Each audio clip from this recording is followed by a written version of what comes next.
Sean todos bienvenidos al podcast Panamá Poético, el episodio 4, 700 años después de Dante. Nuestros clásicos de literatura comparten el poder de encantar el imaginario colectivo de los hombres y mujeres en diferentes tiempos de la historia. Las vivencias que estas obras clásicas narran son espejos muy reales para quienes las leen y se identifican, es decir, el lector siente que es una obra que lo relata con una asombrosa fidelidad. En breves meses se acumularán 700 años desde la muerte de Dante. Los honores a su memoria ya se hacen sentir por todo el mundo, sobre todo en Italia. En este podcast nos enfocaremos en ese aniversario luctuoso y en su obra más popular, la Comedia, o como veremos también, la llamada Divina Comedia. Dante, su nombre lleva el mundo medieval cosido a las letras, aquel mundo supuestamente dejado atrás por las modernas civilizaciones en las que vivimos. Pero cuando comparamos con mayor detenimiento los dos tiempos, nos enteramos que compartimos los mismos sueños y horrores que un ciudadano del medievo. Primera parte, nuestro eterno mundo polarizado. En nuestro tiempo presente acostumbramos a encontrar noticias de referencias políticas de izquierdas y derechas, cada uno arrastrando a los hombres con una serie de ideologías. Así vemos en el mundo una especie de guerra fría entre estos dos bandos, a nivel interno en los estados y a nivel externo entre diferentes estados. El mundo de Dante es una radiografía de esta realidad nuestra. Refleja la disputa del mundo entre dos poderes, el poder papal y el poder del Sacro Imperio Romano Germánico. Las diferentes ciudades medievales se inclinaban por uno o por otro bando, lo que resultó en constantes luchas políticas, exilios, condenas y asociaciones para controlar el poder político y económico. ¿Les parece conocido este escenario? Yo creo que sí.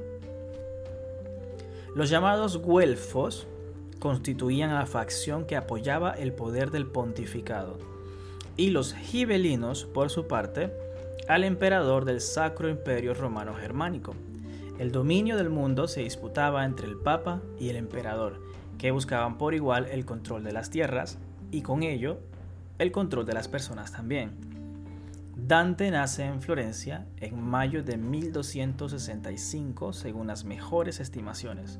Su nombre real es, o el nombre que utilizaron al momento de bautizarlo, es Durante. Así, Dante constituye solamente una abreviatura de este nombre original. Florencia es catalogada como una ciudad mayoritariamente güelfa, una ciudad que colocaba el poder de la iglesia en primer lugar, lo que la convertía también en enemiga del imperio. Cada ciudad recibía protección y apoyo del poder que escogieran, obligando a las otras a tomar partido como medida de seguridad ante cualquier amenaza de ataque. Así se polarizó la tierra, que para entonces era el centro del mundo cultural, religioso y político.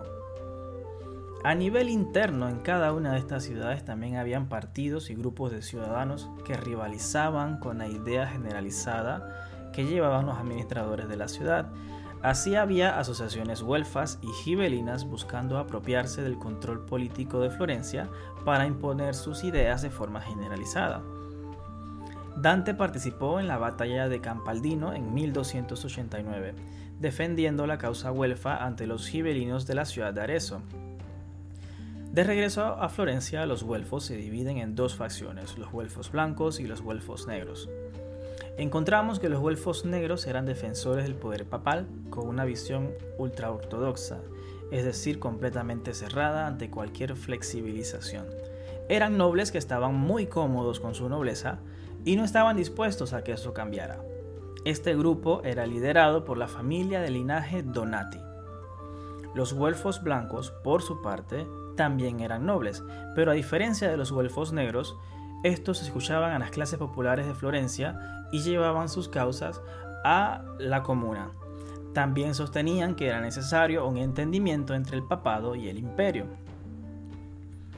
En cuanto a la carrera política de Dante, encontramos que ingresa al Consiglio del Capitano, un organismo del gobierno florentino formado por 35 ciudadanos a cargo de los aspectos administrativos y jurídicos de la ciudad. Continuando con este esfuerzo político, Dante ingresa en 1296 al Concilio de Icento, un organismo de representación popular que defendía a las clases más bajas de cualquier atropello del gobierno. ¿Les suena familiar? A mí sí. Se parece bastante a nuestra actual Human Rights Watch o Amnistía Internacional.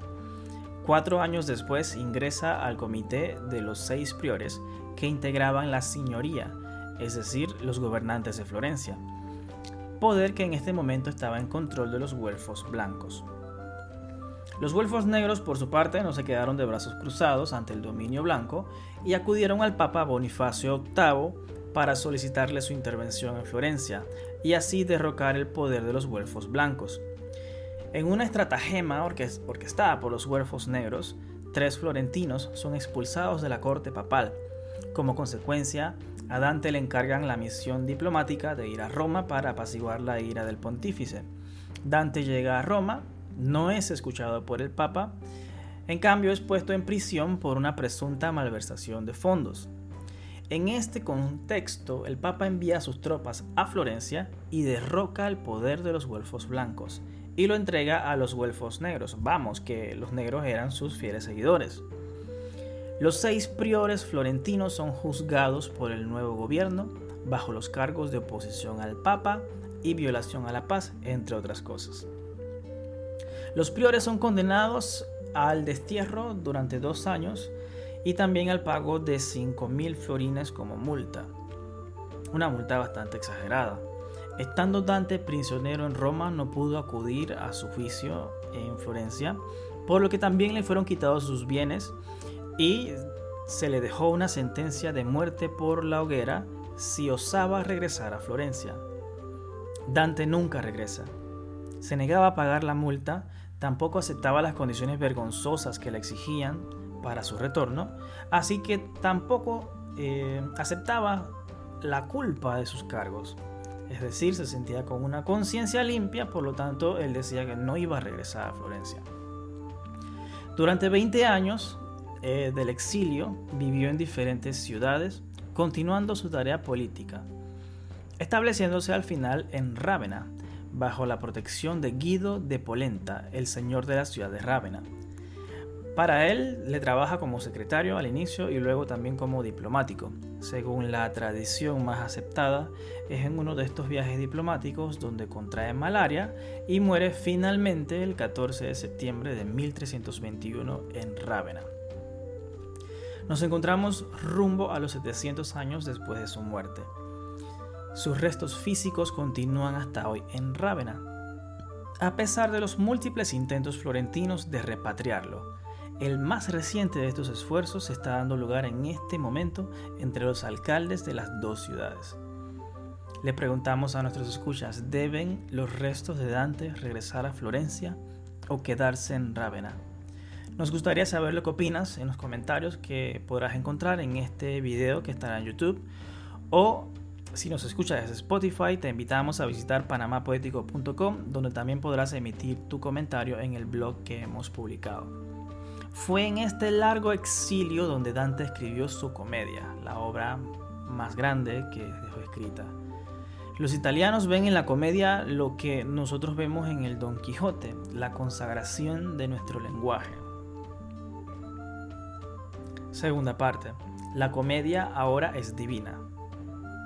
La obra de Dante se llamó sencillamente Comedia, porque narra su travesía al infierno, al purgatorio y luego al paraíso, con el estilo de las tragedias clásicas. Pero al concluirse de forma alegre, Dante sintió que no podía encajar como una tragedia, así que lo clasificó como una comedia, su comedia. Fue el escritor Giovanni Boccaccio quien también la llamó divina, por la concepción religiosa de la obra, mientras la difundía en eventos abiertos en diferentes ciudades. La obra se popularizó entonces como la Divina Comedia y así se ha quedado hasta nuestros días. Tiene 3 partes, como ya hemos dicho, el infierno, el purgatorio y el paraíso. Cada parte tiene 33 cantos, más uno adicional en el infierno para un total de 100 cantos. El poeta utiliza mucho simbolismo además de la forma del terceto encadenado como una referencia adicional a la simbología del número 3. Este número 3 representa el número perfecto en la filosofía aristotélica, que en este tiempo estaba muy de moda. La concepción del infierno que Dante nos legó está viva hasta hoy en la conciencia de los occidentales. La idea del sufrimiento, del fuego, de las culpas y de las lamentaciones es la que tenemos en nuestras mentes de lo que significa el infierno. En su relato, este infierno está formado por 9 anillos concéntricos de mayor a menor, formando un cono invertido que va desde la superficie de la Tierra hasta su centro. El infierno ha sido representado con todas las ramas del arte, sobre todo en la pintura, siendo la más popular la que hizo Sandro Botticelli. En esencia, la Divina Comedia es un compendio del código espiritual de la época, además del pensamiento de Dante, y tiene también un trasfondo político por las diferentes narrativas de personaje que Dante colocó en el infierno y en otros 2 lugares, en el purgatorio y en el paraíso. Parte 3. Un asunto de reputación. Los familiares vivos de Dante están buscando los mecanismos legales para que se revise su caso civil a la luz de todas las evidencias que puedan hallar a lo largo de la historia, para formular una absolución legal de la condena emitida por los güelfos negros tras el golpe de estado que dio el Papa. Quizá creamos que no tiene mucho que ver o que no venga al caso, ya han pasado mucho tiempo, pero no es el primer personaje histórico que atraviesa un proceso de revisión. El caso más sonado es el de 1992, cuando el Papa Juan Pablo II emite la orden de abrir los archivos del caso Galileo, hacer una revisión de los mismos y como conclusión el Papa emite una absolución de todos los cargos que se hizo en contra de Galileo. Así que esperamos que se realice un juicio más justo para Dante a la luz de las evidencias que existan y que se permita limpiar su memoria así como exigen sus familiares vivos.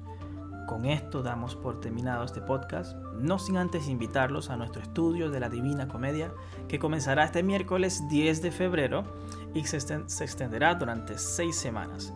Realizamos las reuniones vía Zoom para todo el público que hable español. Nosotros estamos ubicados en Panamá, en la zona horaria -5, así que si estás en otro país puedes hacer la conversión a tu horario. En panamapoetico.com/eventos está publicada estas reuniones que hacemos. Allí podrás encontrar el ID y el acceso para la reunión de Zoom y podrás también inscribirte. Te pedimos solamente que realices la inscripción y que el día del evento utilices el nombre y el apellido al momento de entrar a la reunión de Zoom para que te podamos autorizar. Si llegaste a esta información después de esta fecha, no te preocupes porque todas estas reuniones son grabadas y son colgadas en nuestro canal de YouTube, Panamá Poético. Me despido de ustedes, como siempre, muchas gracias por escuchar y hasta la próxima.